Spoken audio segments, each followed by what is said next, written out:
I was having to say, I just told her this. I don't sure he's very hard. Right over. Right over. Lady, yeah. Oh, sorry. Like defend yourself, you had computers. Yeah, probably what we have. Yeah. That's so quite always this. Yeah, did you do that? Yeah, that's right.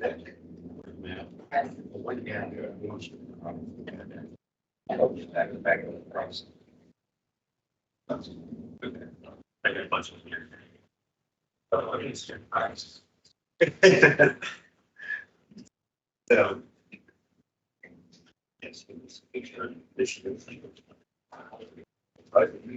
Yeah, yes.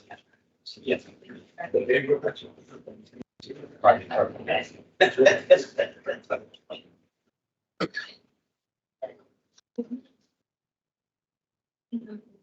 Oh, yes. Oh.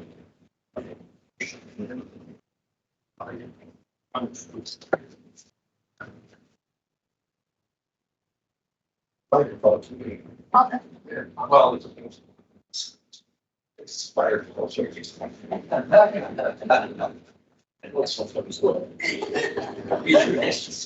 I was told. I'm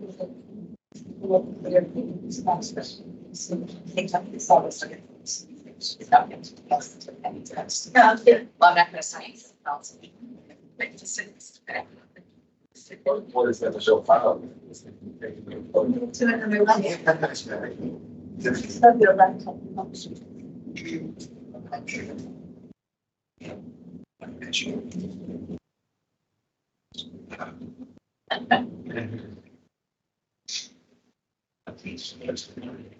I did that. Yes. Right.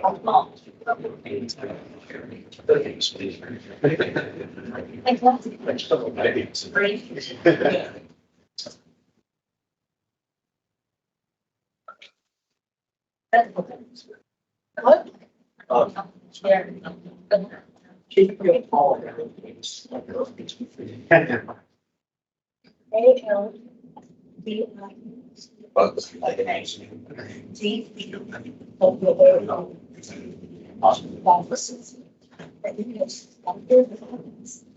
And I thought, did I think it? Did I think? It's fun.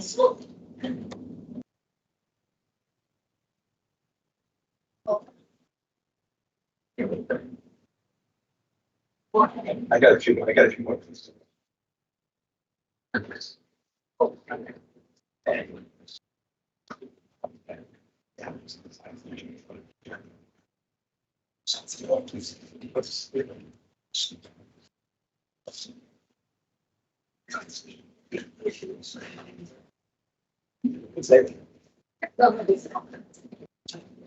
That was what else? Okay. The white comes with you.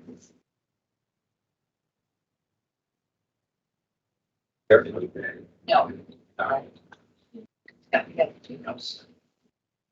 Yeah. Are we all set? I need my IT first.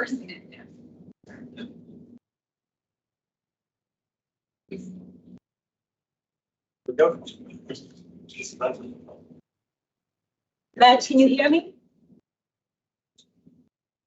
Matt?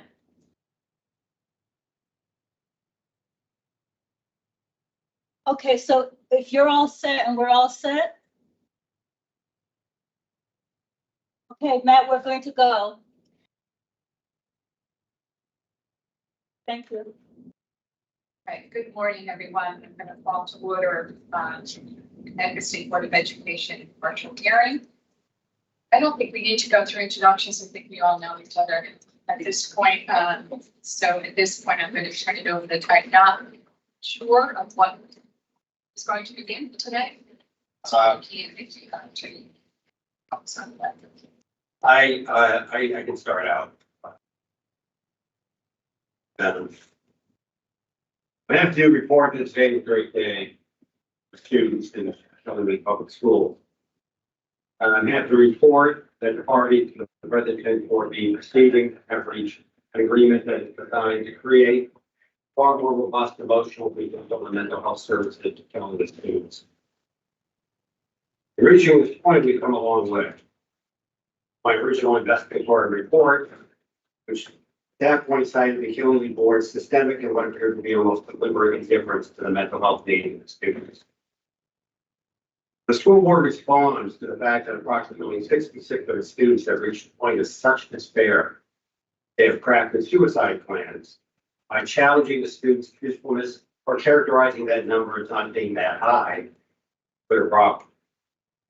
Just as the school board cannot turn a blind eye to students who are physically suffering, so too can they not ignore students' significant emotional needs, particularly when they so clearly and significantly result in chronic absenteeism, higher disciplinary rates, and low academic performance. This 10-4B process has underscored what our Commissioner of Education recognized and championed throughout her tenure, namely that the emotional health of students is inextricably entwined with school attendance and school achievement. As such, the Commissioner has placed Connecticut in the forefront of this nation in recognizing that addressing the mental health needs of our students is substantial and unwavering educational interest in the state. It's taken us a while to get to this point today. An unfortunate delay that was originally engineered by Killingly has filed approximately a dozen dilatory and faithless motions sought to attack the integrity of the CFD, of the hearing panel, and even of the panel's advisor. And now we'll back. New day has dawned. Today, the parties appear before the panel united. CSDE wishes to thank Susan Lanning, Killingly's board chair, and a longtime voice in support of student health, as well as its current legal counsel, Patrick Newton, who has clearly provided sage counsel to the Killingly board, enabling this matter to reach today's conclusion. By extension, the CSDE wishes to thank the Killingly Board of Education, who has unanimously come together to get us to this point today. CSD also wishes to acknowledge and thank the concerned residents, parents, and Killingly students, particularly Christine Rosati-Randall and Christine Cicchetti, both of whom are here today, who initiated this 10-4B matter. They've shown courage, they've shown resilience, they've certainly shown patience. They've shown an unshakable devotion to the well-being of Killingly children.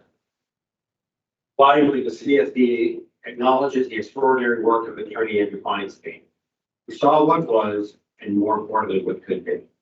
And he worked tirelessly and relentlessly on behalf of the Killingly students. I can say, honestly, he went where no other attorney had gone in recognizing a solution to a very serious problem, despite there being no precedent, despite this being an untried approach and an untried remedy. Many years ago, a friend of mine reasoned that sometimes when I have to go out on a limb to get benefit of fruitings. Andy's effort in this matter has proven the truth of this. To conclude, the CFDE requests that this panel accept and adopt the resolution agreement that the parties are jointly submitting today, and upon that acceptance and adoption, the CSDE will withdraw this 10-4B proceeding. Thank you.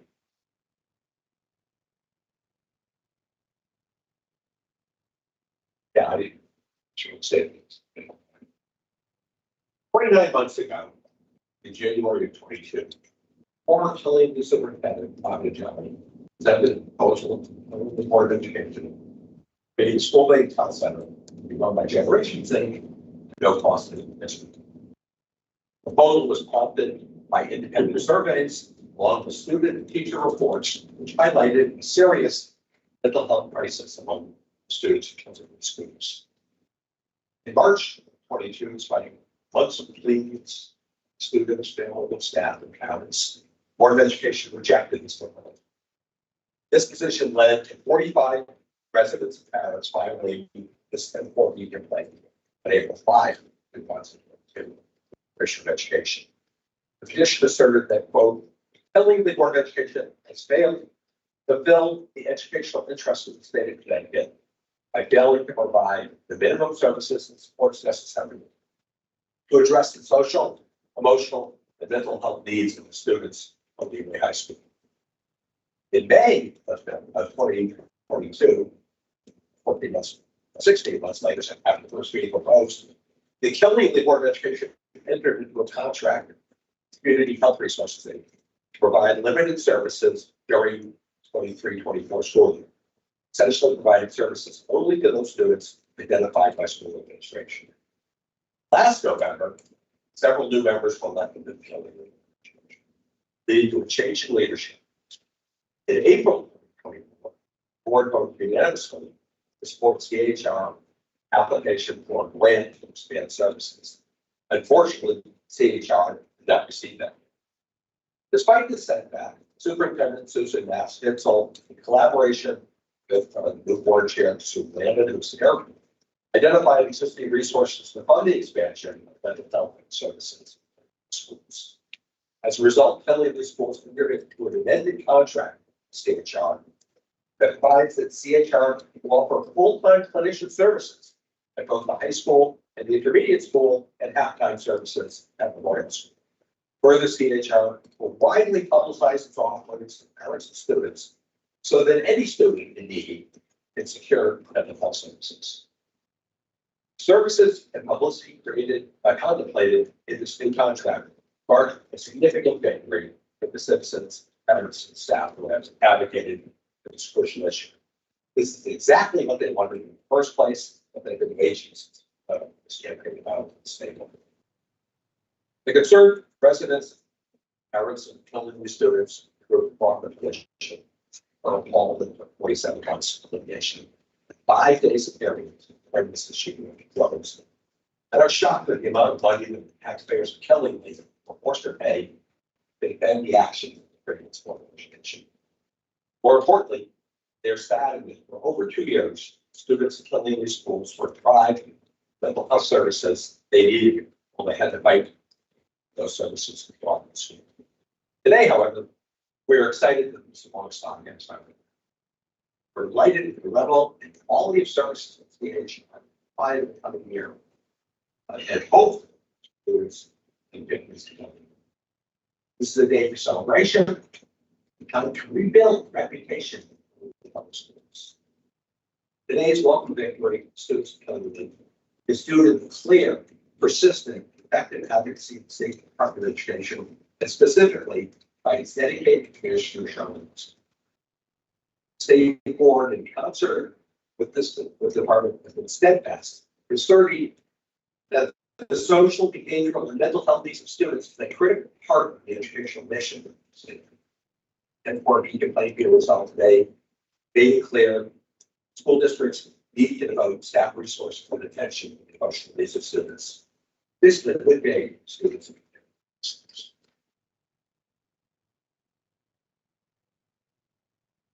Great. This is a very good day for Killingley, most importantly, its students, which is what everyone in this room cares about. And I further agree with what Attorney Feinstein and Attorney Keene said about who's responsible for this day.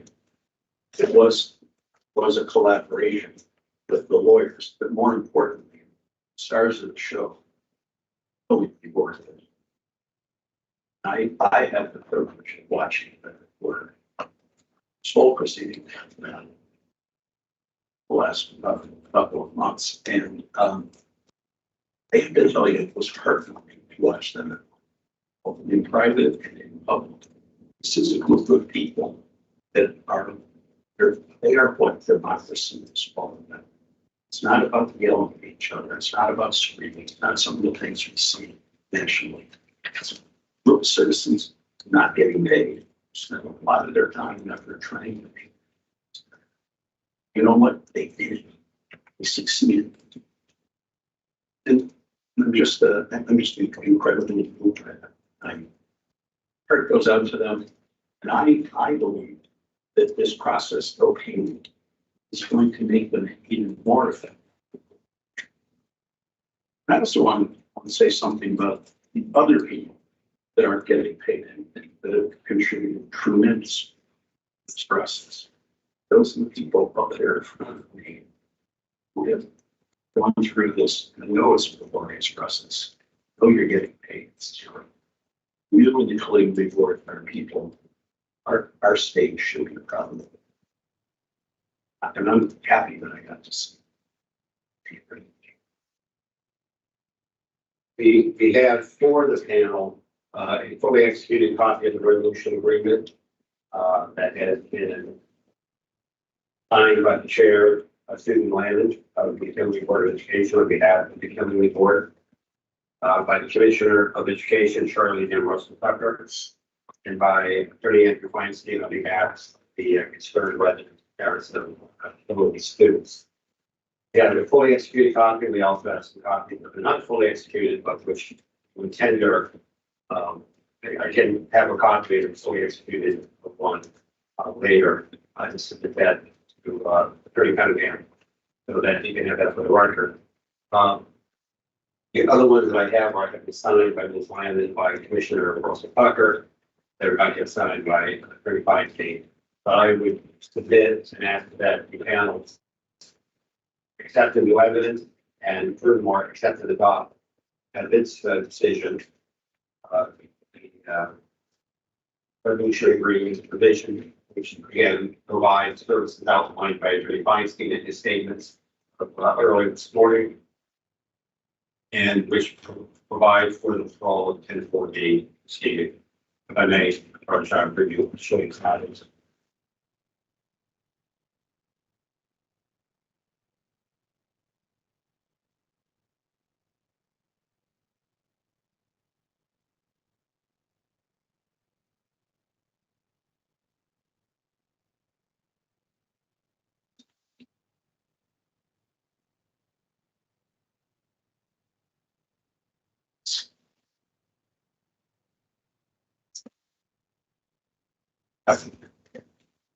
Just for the record, you're going to enter the resolution agreement to the record.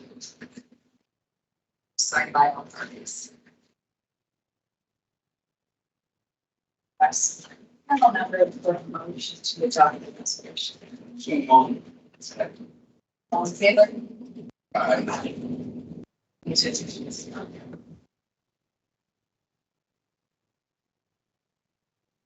That I have them. The latest of the copy. And before we get very much to this, and not thanking panel members, I think what adapt to the numerous panels, who have considered numerous motions and other pleadings, that young woman work on behalf of students of the state of Connecticut. And we appreciate the fact that the board, when it was brought, this now was brought to the board recognized that it was an issue. That the proceeding was an appropriate remedy, appropriate thing today to address it.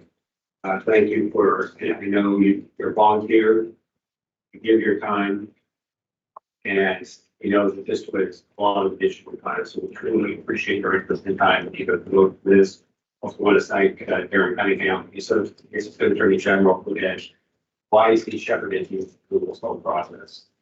Thank you very much. Also, the attorney as well with your help in this matter. Some great staff. Department of Education. Checking in. Years, it's most important to, and most important to the parents. Kelly Lane. Most important to the parents. And as Attorney McKeon said, on behalf of the panel and our entire board, the most important piece are the students, all the students. And certainly be happy with this resolution. So special thanks to our insurance people for all your time, paperwork, and work of trials through this whole proceedings. We look forward to moving that with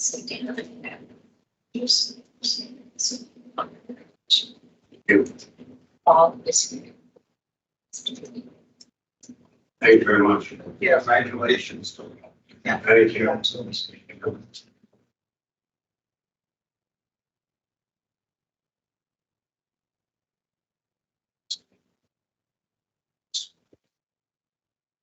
Motion to adjourn. Section. Yeah. I Let me tell you.